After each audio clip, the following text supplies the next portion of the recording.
Welcome guys. तो हमारा जो टॉपिक है आज का वो है ओम्स लॉ। Ohm's law. तो इसके बारे में पहले आपको बेसिक बता दूं। ओम्स लॉ ये तो एक साइंटिस्ट का नाम है। ओम मतलब ये इन्होंने बताया था वोल्टेज और करंट के बीच में एक रिलेशन इन्होंने बताया था। तो that is called Ohm's law.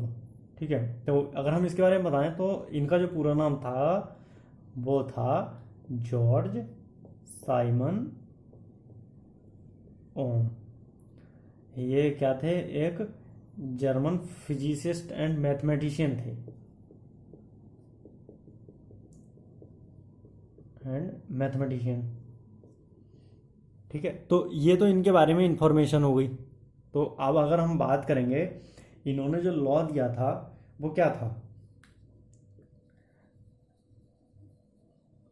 तो टोटल जो है इसके लिए हम एक स्टैंडर्ड फॉर्म की बात करें। वैसे इसके लिए बहुत सारी फॉर्म्स भी आती हैं।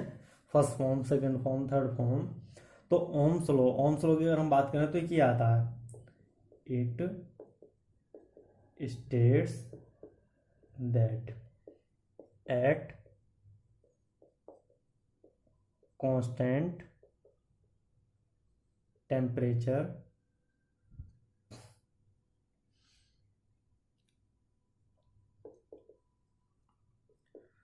the current density is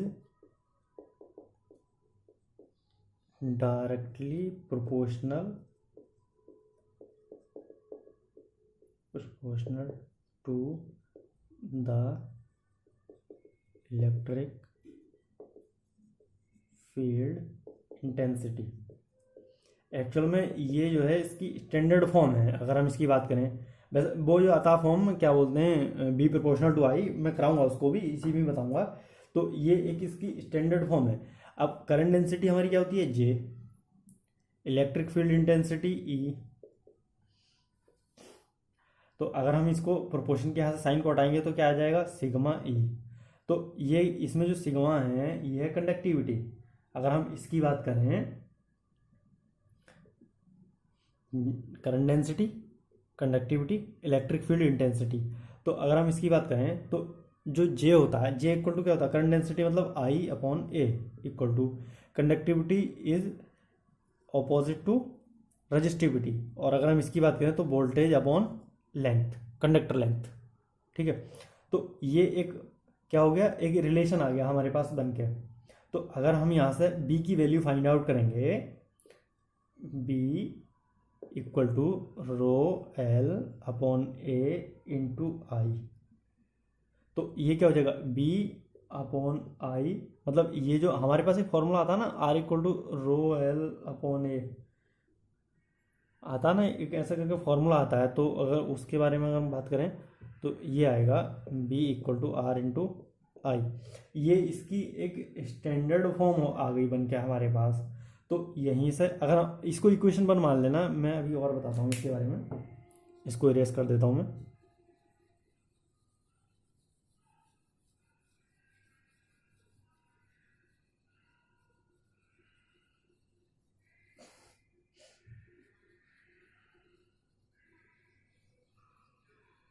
इसको मैं इधर लिख दूंगा अभी। क्या था? R equal to rho L upon A. ठीक है। यानी कि B equal to R I, equation number one. तो अगर हम इसमें बात करें कि ये हमारे पास ये कांस्टेंट है रेजिस्टेंस, तो ये क्या हो जाएगा? बी प्रोपोर्शनल टू आई हो गया। तो ये क्या आ गई? ये जो है ये इसकी जो निकल कर आई है दोनों इक्वेशन, ये इसकी सेकंड फॉर्म है। तो इस वाली फॉर्म पे लिखते हैं हम at constant temperature the potential difference across an element. मतलब एलिमेंट क्या, कंडक्टर ही होगा। इंसुलेटर के लिए तो, और या फिर सेमी कंडक्टर के लिए तो ये वैलिड होता ही नहीं है। Is directly proportional to the current flowing through it.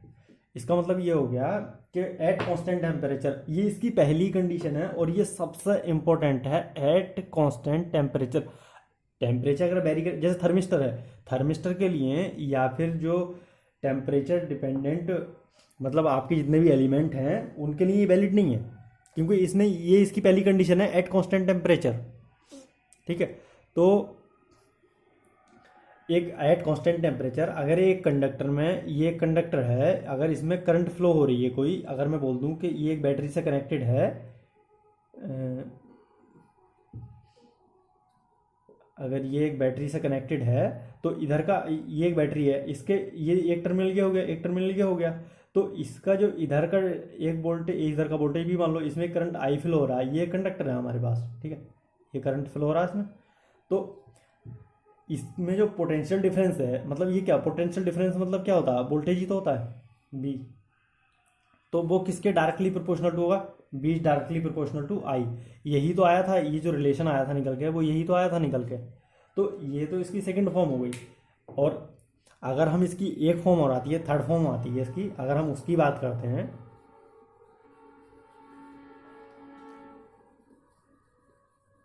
एक फॉर्मूला आता है, अगर आपने कहीं पढ़ा हो तो, R इक्वल टू 1/G, या फिर G equal to 1/R।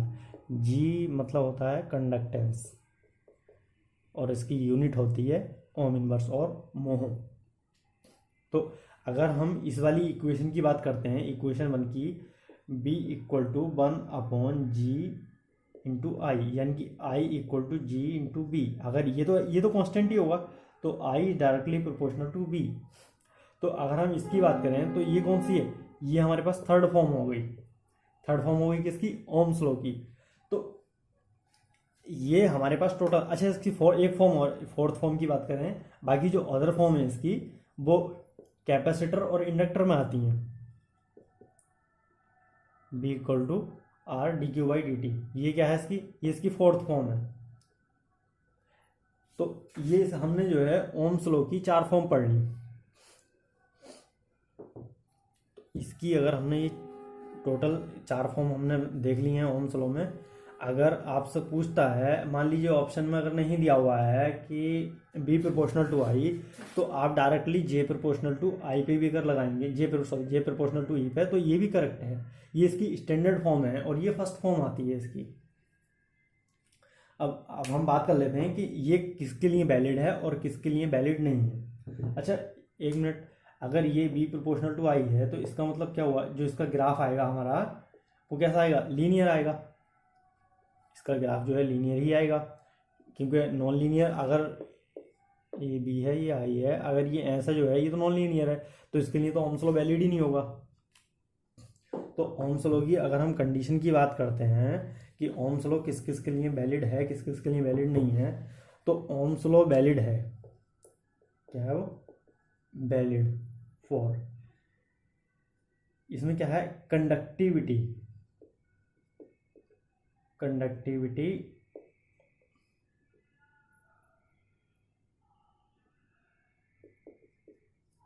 Of material,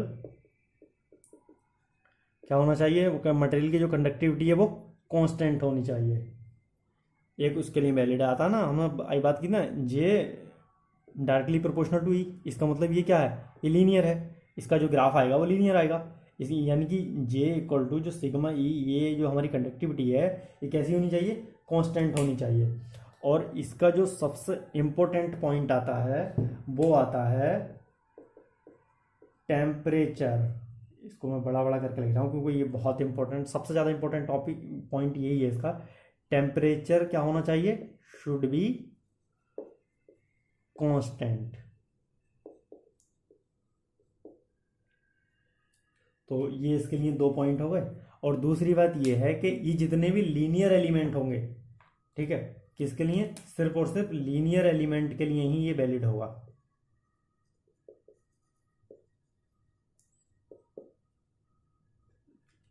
ठीक है, ये जो है इसके तीन ही इतने बहुत इंपॉर्टेंट पॉइंट हैं। अब ये तो हमने ये बात कर लिया कि ये किसके लिए वैलिड होगा, किसके लिए वैलिड नहीं होगा। तो और अब हम बात करते हैं कि ये किसके लिए वैलिड जो है नहीं होगा, किसके लिए वैलिड होगा, ये तो मैंने बता दिया आपको। और अगर इसमें इससे रिलेटेड कोई भी डाउट है तो मैं बता सकता हूँ, आप कमेंट में पूछ लेना मेरे से।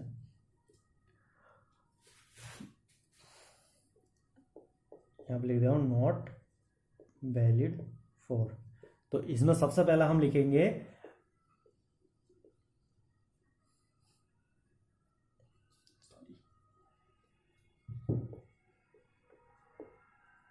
Magnetically coupled circuit. Magnetically coupled circuit के लिए ये वैलिड नहीं होगा। इसका जो एग्जांपल है वो है आपके पास ट्रांसफॉर्मर। ठीक है, ये ट्रांसफार्मर को मैंने शॉर्ट में लिख दिया है। इसका जो ये जो है इसका सबसे बेस्ट एग्जांपल है ट्रांसफॉर्मर।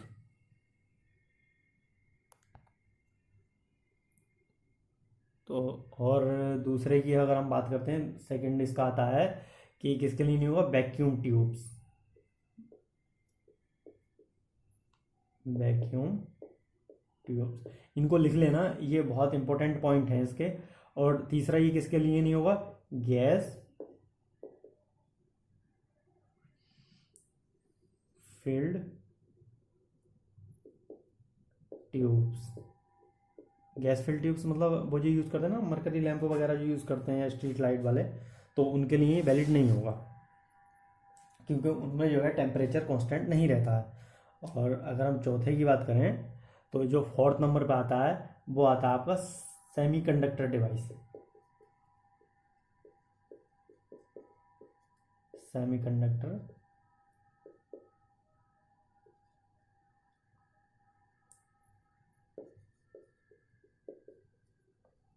डिवाइसेस, जैसे कि इसके एग्जांपल में आपके आ जाएंगे डायोड्स आ जाएगा, और आपका ट्रांजिस्टर आ जाएगा, एम्पलीफायर आ सकता है, थायरिस्टर आ सकता है। ठीक है, तो उसके लिए ये वैलिड नहीं होगा। और हमारा फिफ्थ नंबर पे आता है इसमें photo sensitive device. Photo sensitive device का मतलब, इसमें अगर हम एग्जांपल की बात करें इसके, तो फोटो सेंसिटिव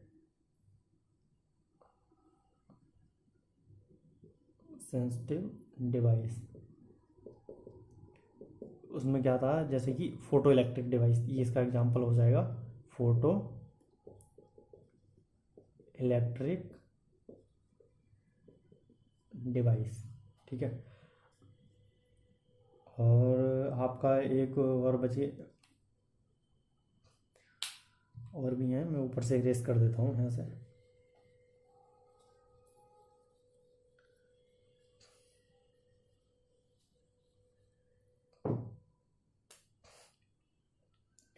सिक्स नंबर पर आ जाएगा आपका, मतलब 5 पॉइंट हमने डिस्कस कर लिए। 6 नंबर पर आ जाएगा जितनी भी आपके टेम्परेचर डिपेंडेंट डिवाइसेस होंगी उनके लिए ये वैलिड नहीं होगा। ठीक है, उनके लिए ये वैलिड नहीं हुआ। टेम्परेचर डिपेंडेंट का इसका जो एग्जांपल है वो आपका हो जाएगा थर्मिस्टर, ये उसके लिए वैलिड नहीं होगा। दूसरी बात, नॉन लीनियर एलिमेंट्स के लिए तो ये होगा ही नहीं वैलिड। नॉन लीनियर एलिमेंट्स, इसका एग्जांपल आ जाएगा आपके पास, नॉन लीनियर एलिमेंट की बात करें तो कार्बन, और आपका आ गया क्या, थायराइड, इलेक्ट्रिक आर्क, इनके लिए क्या होगा, ये वैलिड नहीं होगा। तो हमने टोटल जो है इसमें 7 पॉइंट डिस्कस कर लिए हैं कि ये किसके लिए वैलिड होगा, किसके लिए वैलिड नहीं होगा। ठीक है, जिसके लिए टेम्परेचर वेरी करेगा उसके लिए तो ये वैलिड वैसे भी नहीं होगा। जैसे कि इसका 6 नंबर का, ये बहुत इंपॉर्टेंट पॉइंट है इसके, इनको नोट कर लेना आप। जैसे कि इसका ये 6 नंबर का पॉइंट है, अगर मैं इसके बारे में बात करूँ तो एक फॉर्मूला आता है इसके लिए, R T two equal to R T one 1+α into delta T. ठीक है, डेल्टा अगर टी की बात करें तो ये टेम्परेचर डिफरेंस है T1 minus T2 minus T1 का। अगर हम आर टी वन की बात कर रहे हैं तो ये क्या है, रेजिस्टेंस है एट टेम्परेचर T1, मतलब T1 कोई टेम्परेचर है एलिमेंट का, तो उस पे जो है उसका जो रेजिस्टेंस है वो RT1 है, मतलब T1 टेम्परेचर पे। अब हमारा जो है टेम्परेचर चेंज हो गया। अगर टेम्परेचर चेंज हो गया, टेम्परेचर चेंज का मतलब हमने टेम्परेचर जो है, टेम्परेचर को हमने या तो बढ़ा दिया या घटा दिया, मतलब टेम्परेचर को हमने T2 कर दिया तो उस पर ये पूछेगा कि उस पर उसका रेजिस्टेंस कितना हो जाएगा, मतलब RT2 क्या है, RT2 क्या है, वो रेजिस्टेंस है एट टेम्परेचर T2। और यहाँ पर अगर हम इसकी बात करें अल्फा जो है वो है टेम्परेचर कोफिशिएंट ऑफ रेजिस्टेंस। ये हमने इसके बारे में बात कर लिया। तो इसमें इसका जो मतलब है, इसका मतलब अगर मैं बता दूं आपको, ये जो इसमें अल्फा है टेम्परेचर कोफिशिएंट, ये न्यूमेरिकल में आपको गिवन होगा। तो ये बोलेगा इसमें आप जो है किसी में भी अगर जिसमें फाइंड आउट करवाएगा डिग्री सेल्सियस में, या उसमें आप कैलकुलेशन इसको कर लेना, वैसे डिग्री में ही होगी calculation.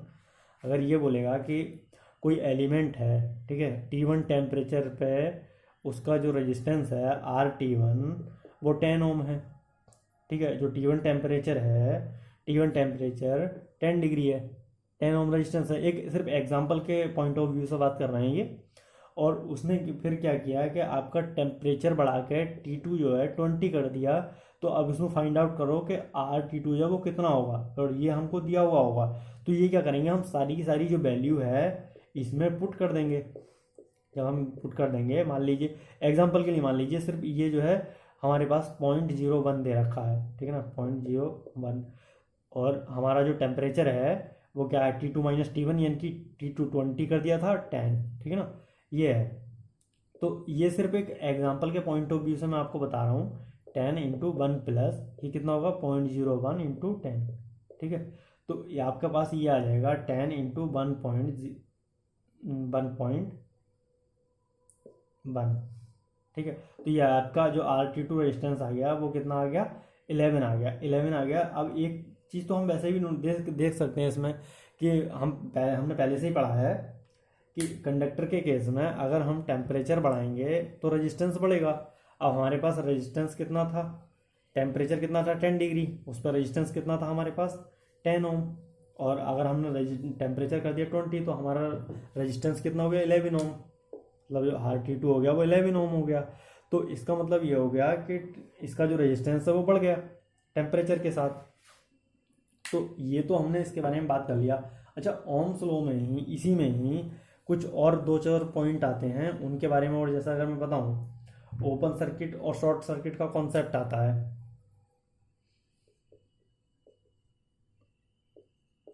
Concept of short circuit, और यहाँ पे बात करते हैं हम ओपन सर्किट। इसको मैं हाफ कर देता हूँ, इसमें बात करते हैं। तो सबसे पहले अगर हम बात करेंगे इसमें शॉर्ट सर्किट के बारे में बात करेंगे। अगर शॉर्ट सर्किट की आप बात करते हैं, ये एक सोर्स है, ठीक है, और आपने क्या किया, इसके दोनों जो टर्मिनल हैं उनको शॉर्ट कर दिया। अगर जब इनको शॉर्ट कर देंगे तो उसके जो एक्रॉस होगा वो वोल्टेज जो हो जाएगा सिर्फ। और एक बात और ध्यान रखना कि हम जो बात कर रहे हैं ये सिर्फ आइडियल केस में बात कर रहे हैं, ठीक है ना, प्रैक्टिकली बात नहीं कर रहे हैं। तो अगर इसको शॉर्ट कर दिया, इसको शॉर्ट करने का मतलब ये हो गया कि इसका रेजिस्टेंस तो जीरो हो ही गया, ठीक है, लेकिन इसके अक्रॉस जो वोल्टेज है वो जीरो हो जाएगा। लेकिन अगर हम B=IR रिलेशन से देखें तो इसका जो करंट है वो इन्फिनिटी हो जाएगा।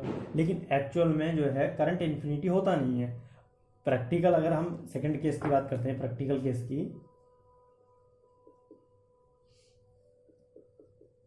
अगर हम प्रैक्टिकल केस की बात करें तो उसमें जो है इसका जो है ये जो करंट है ये सिर्फ आइडियल के केस में ही है। अगर जैसे बात करूँ, ये एक रेजिस्टेंस, ये एक रेजिस्टेंस, ठीक है ना, यहाँ पे हमारे पास कुछ रेजिस्टेंस जोड़ रखा था हमने पहले, यहाँ से हमारा 10 एम्पियर की करंट फ्लो हो रही थी। तो अब अगर हम इसमें बात करें कि हमने जो है इसमें शॉर्ट कर दिया, एक्चुअल में शॉर्ट सर्किट में आइडियल केस में क्या है, करंट इनफाइनाइट। अगर हमें बोल दूँ इसको इसको हमने शॉर्ट कर दिया, तो इस रेजिस्टेंस की वैल्यू कुछ भी है, इससे हमें कोई फर्क नहीं पड़ता, ठीक है, मतलब जीरो नहीं होनी चाहिए और बाकी कुछ भी है, इससे हमें कोई फर्क नहीं पड़ता। ये जो 10 एम्पियर की करंट है ये हमारी इसी में से चली जाएगी, ठीक है। तो एक्चुअल में हुआ क्या, प्रैक्टिकल के केस में जो आई है वो नहीं है कितना, इन्फिनिटी नहीं है, ठीक है। लेकिन हाँ, आइडियल केस हो या प्रैक्टिकल केस हो, रेजिस्टेंस और वोल्टेज दोनों केस में ही जीरो हो जाएंगे शॉर्ट सर्किट के लिए। अब ऐसे ही अगर हम बात करें ओपन सर्किट की, तो ओपन सर्किट के केस में, ये ओपन सर्किट का केस है, इसके लिए भी हमारे पास दो केस हैं, एक आइडियल, पहला हम आइडियल केस के बारे में डिस्कस करेंगे। एक आइडियल केस, ये हमारे पास एक सोर्स है आई, ठीक है, यहाँ पे हमने कुछ समथिंग कुछ लोड जोड़ रखा था पहले, ठीक है, तो इसको जो है हम सप्लाई दे रहे थे। अब हुआ यूं कि इसके लिए हमने इसको ओपन कर दिया, क्या चेक करने के लिए, ओपन सर्किट के लिए, ओपन सर्किट कि इसमें वोल्टेज जीरो होगा क्या नहीं होगा, इसको क्या कर दिया हमने, इसको ओपन कर दिया। अगर ये ओपन हो गया तो इसमें करंट तो फ्लो होगी नहीं, तो ओपन के केस में पता है हमें कि जो रेजिस्टेंस है हमारा वो इनफाइनाइट है और जो वोल्टेज जो करंट है हमारा आई वो जीरो हो जाएगा, क्योंकि ओपन सर्किट हो गया तो पाथ तो है ही नहीं, बी इक्वल टू इनफाइनाइट हो गया। मतलब आइडियल के केस में ओपन सर्किट में जो है वोल्टेज कितना हो गया, इनफाइनाइट हो गया। अब एक प्रैक्टिकल केस की बात करते हैं, प्रैक्टिकल केस की अगर हम बात करें तो एक हम एक सर्किट डायग्राम ले लेते हैं यहाँ पे,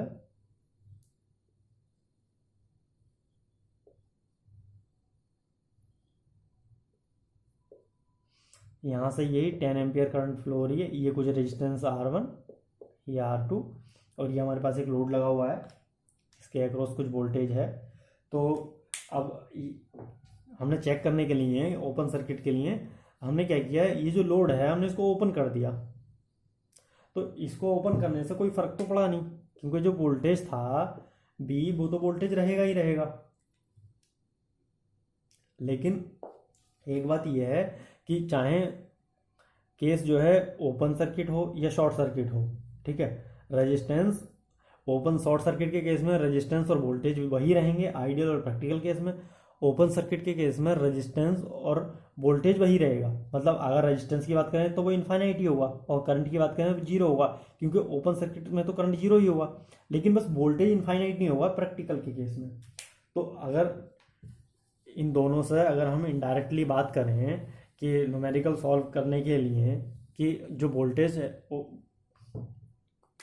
ओपन सर्किट और शॉर्ट सर्किट का कॉन्सेप्ट है, शॉर्ट सर्किट के लिए अगर हम बात करें तो रेजिस्टेंस कितना, जीरो, ये शॉर्ट सर्किट का कॉन्सेप्ट आ गया, और वोल्टेज कितना, जीरो, क्योंकि शॉर्ट सर्किट हो गया ना, दोनों टर्मिनल शॉर्ट कर दिए तो पोटेंशियल डिफरेंस तो बचा ही नहीं, तो वोल्टेज जीरो। अगर हम ओपन सर्किट के इसकी बात करें तो रेजिस्टेंस कितना, इनफाइनाइट, क्योंकि दोनों जो ओपन कर दिए तो करंट फ्लो होगा ही नहीं ओपन, और अगर हम इसमें करंट की बात करें तो जीरो, करंट जीरो, फ्लो होगा ही नहीं करंट, दो टर्मिनल अगर हमने ओपन कर दिए तो ये तो हमारे न्यूमेरिकल पॉइंट ऑफ व्यू से हमने डिस्कस कर लिया। तो इसमें जो है कि मैंने पूरा ओम्स लॉ आपको बता दिया। आई होप कि आपके सारे डाउट्स क्लियर हो गए होंगे। अगर कोई डाउट है तो आप मुझे बता सकते हैं कमेंट बॉक्स में, मैं रिप्लाई कर दूंगा। Thanks for watching.